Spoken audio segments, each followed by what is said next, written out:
طالبان کی نئی عبوری کابینہ 11 ستمبر حملوں کو 20 سال مکمل ہونے پر حلف اٹھائے گی. اسی دن حلف اٹھا رہے ہیں جس دن 11 ستمبر کا حملہ ہوا تھا. تو سب سے پہلے تو بتائیں کہ آخر یہ ہیڈ لائن دینے مطلب یہ کیا پوری پلاننگ تھی یا اتفاق تھا، کیا کہیں گے؟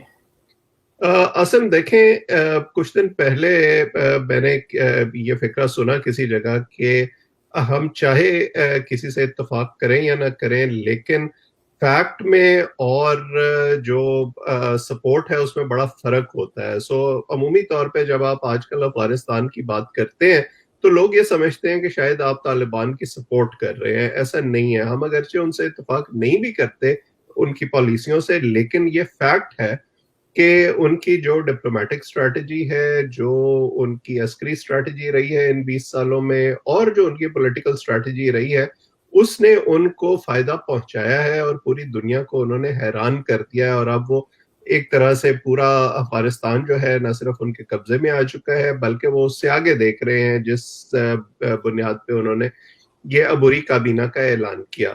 اور کیونکہ اس میں عبوری کا لفظ استعمال ہوا ہے تو یہ اس سے اندازہ لگایا جا سکتا ہے کہ یہ لانگ ٹرم ابھی وہ نہیں سوچ رہے. ابھی وہ فی الحال جو نظام حکومت ہے اس کو چلانے کے بارے میں سوچ رہے ہیں، اور ممکن ہے کہ آگے جا کے اس میں تبدیلیاں ہوں. اور جیسے ان کی پہلے ساری اسٹریٹجی کامیاب رہی ہے، اب وہ گیم آف آپٹکس بھی کھیل رہے ہیں، دنیا کے ساتھ نفسیات کی جنگ بھی کھیل رہے ہیں جو پہلے وہ امریکہ اور نیٹو افواج کے ساتھ کھیلتے رہے ہیں. تو ایک طرح سے یہ جو 20 سال پورے ہونے کی سالگرہ ہے جس پر امریکہ میں ہر سال آپ کو یاد ہے 9/11 کی جب اینیورسری ہوتی ہے تو ایک بڑا سومبر قسم کا، سوگوار قسم کا موڈ ہوتا ہے.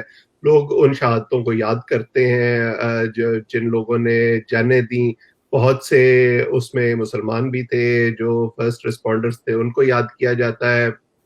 لیکن اب اس موقع پر ایک اور ایونٹ دنیا میں ہو رہا ہوگا جس پر پوری دنیا کی نظریں ہوں گی افغانستان کے اندر، کہ وہاں یہ کابینہ حلف اٹھائے گی، اس حوالے سے ہیڈ لائنز لگیں گی. تو شاید جو 20ویں اینیورسری کی ہیڈ لائنز ہیں وہ پیچھے چلی جائیں گی اور یہ فرنٹ پیجز پہ آ جائے گا. سو اگر اس کو آپ پی آر اسٹریٹجی کے طور پر دیکھیں، پروپیگنڈا اسٹریٹجی کے طور پر دیکھیں، تو میرا خیال ہے کہ یہ بہترین ہے.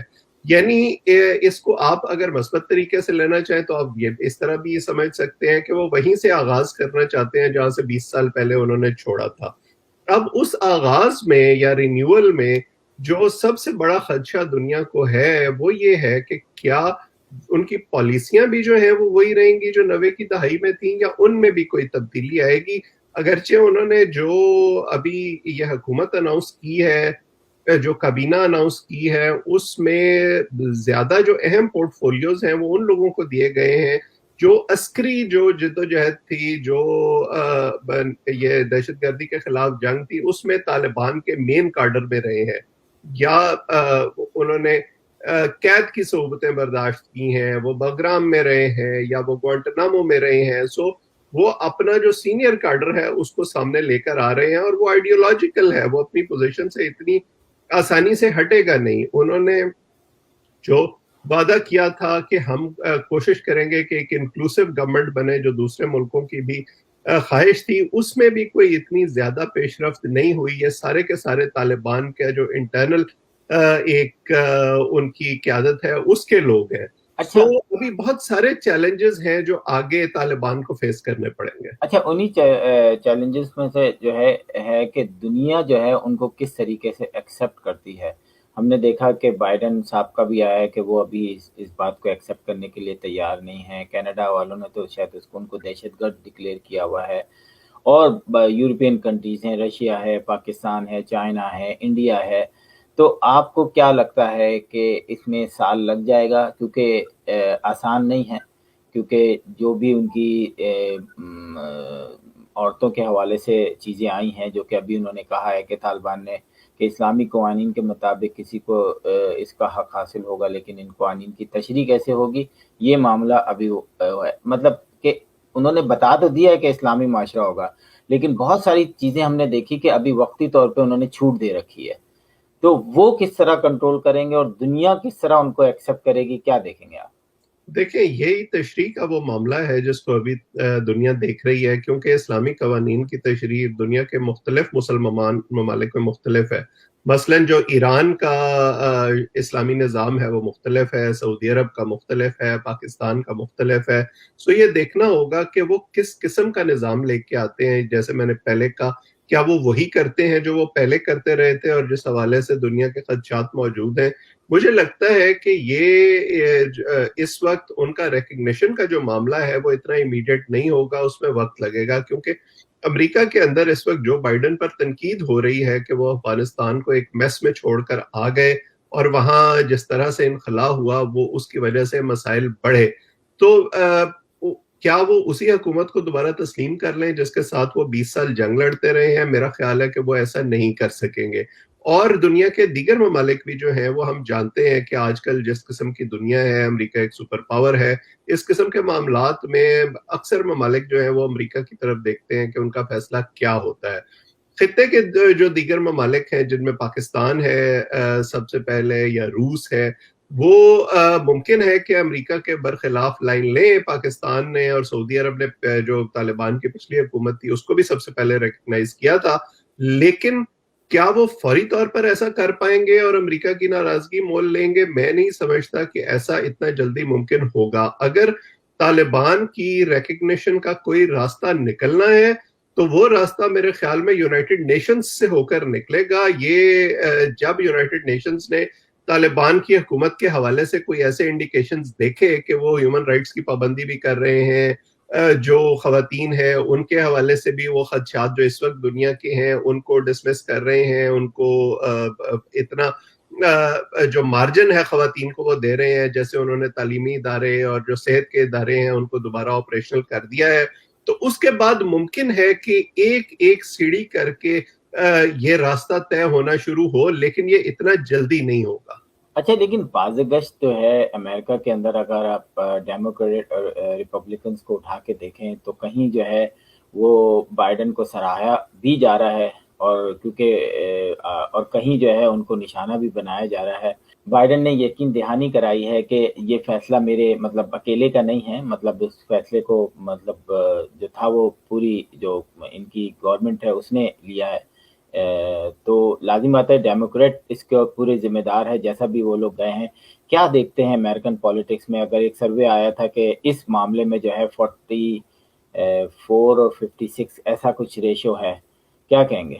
دیکھیں، ایک ہوتی ہے گراؤنڈ ریالٹی اور ایک ہوتی ہے پولیٹیکل گیمز مین شپ. اگر آپ کو یاد ہو، جب صدر ٹرمپ نے افغانستان سے فوجیں واپس بلانے کا اعلان کیا تھا، اس وقت ڈیموکریٹس نے بھی ٹرمپ پر اسی طرح کی تنقید کی تھی اور ریپبلکنز نے اس فیصلے کو جسٹیفائی کرنے کی کوشش کی تھی. اب جب یہ انخلا صدر بائیڈن کے دور میں ہوا ہے تو جو بائیڈن کی اپنی پارٹی ہے ڈیموکریٹس، وہ ان پر اس کو جسٹیفائی کر رہے ہیں اور ان کے مخالفین تنقید کر رہے ہیں. سو میں بہت زیادہ ریڈ نہیں کرتا اس قسم کی تنقید اور تعریف میں، کیونکہ یہ زیادہ تر پولیٹیکل سٹیٹمنٹس ہوتی ہیں جو اپنے دھڑے کو مطمئن کرنے کے لیے ہوتی ہیں. دیکھنا یہ ہوگا لانگ ٹرم میں کہ افغانستان کے اندر کیا صورتحال رہتی ہے. جیسے کہ اس انخلا کا جو پریمس تھا وہ یہ تھا کہ جی افغانستان میں ہم نے انفراسٹرکچر بھی بنا دیا ہے، ہم نے ان کی فوج کو بھی ٹرین کر دیا ہے، اور حالات اس طرح کے ہو گئے ہیں کہ اب ہم وہاں سے باہر نکل سکتے ہیں اور افغانستان سیلف سسٹین کر سکتا ہے. اگر تو افغانستان کے اندر معاملات ٹھیک چلتے ہیں تو صدر بائیڈن یقیناً اس کا کریڈٹ لے سکیں گے اور یہ کہہ سکیں گے کہ جی دیکھیں ہم نے ان کو ریفارم کر دیا تھا اور وہ اپنی کمٹمنٹس پر عمل کر رہے ہیں، اس لیے ہمارا فیصلہ جو تھا وہ جسٹیفائڈ تھا. لیکن اگر کسی وجہ سے بدامنی ہوتی ہے، پہلے جیسے حالات دوبارہ واپس آتے ہیں، تو پھر یقیناً صدر بائیڈن پر تنقید بڑھے گی اور اس کی پولیٹیکل کاسٹ بھی شاید ان کو برداشت کرنی پڑے گی. اچھا، اب چلتے ہیں ذرا پاکستان کی طرف. پرائم منسٹر آف پاکستان نے کچھ چیزوں کا اعلان کیا کہ جو اوورسیز پاکستانی ہیں ان کو وی آئی پی کا درجہ دیں گے، اور ان کو کچھ چیزیں تھیں کہ اگر وہ گاڑی خریدنا چاہیں تو ٹیکس وداؤٹ ٹیکس خرید سکتے ہیں، لیکن 6 مہینے کے لیے جو ہے وہ وداؤٹ ٹیکس ان کو رکھ سکتے ہیں، لیکن اگر وہ کسی کو بیچنا چاہیں گے تو وہ پورا ٹیکس ان کو ادا کرنا پڑے گا.